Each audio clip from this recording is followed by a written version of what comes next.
Dr. Langer, if you think that you have chronic fatigue or you're suffering from fatigue, how should you approach your doctor? What kind of lab work are you looking at? Well, the first thing you should do, if you can, is to find somebody who is nutritionally, holistically oriented and knows something about hormonal balancing, because as we've discussed privately, fatigue can very often be caused by many things that are not usually looked for in the traditional clinical evaluation.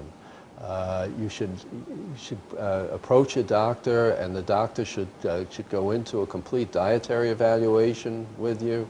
They should look at not only your nutritional status, because even if you're eating well and you're taking a wide variety of supplements, which I personally recommend that everyone does, you got to be absorbing them. So I mean, the next thing a doctor should look at is what is your digestion like. Once you're taking it in, even if you're growing it from the ground and eating it within 15 minutes, you've got to be digesting it in order for it to be used in your body. If you're suffering from chronic digestive problems, you have chronic constipation, if you have irritable bowel syndrome, if you have a variety of other things, you're not absorbing your nutrients. So you're not getting the nutrients to your body. And if your body is depleted in one or more chronically of the essential nutrients which are needed by every cell to function properly, sooner or later your system is going to start to change. And the first sign of these changes is very often chronic fatigue. So a doctor should be asking you basic questions like about your digestion, right?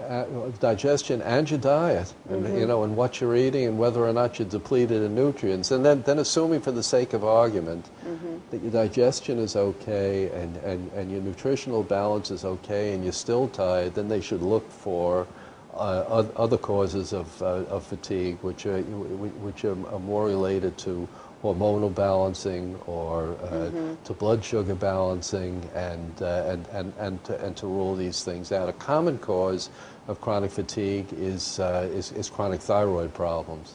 A hypo or underactive thyroid, very, very common in people, is a major cause of fatigue.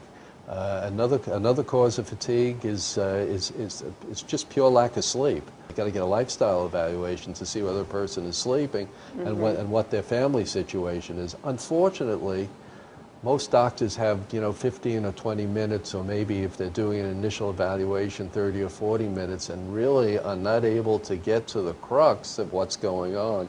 Follow-up visits can be 5 or 10 minutes. I mean, most people who are tired can barely open their mouths in 5 to 10 minutes.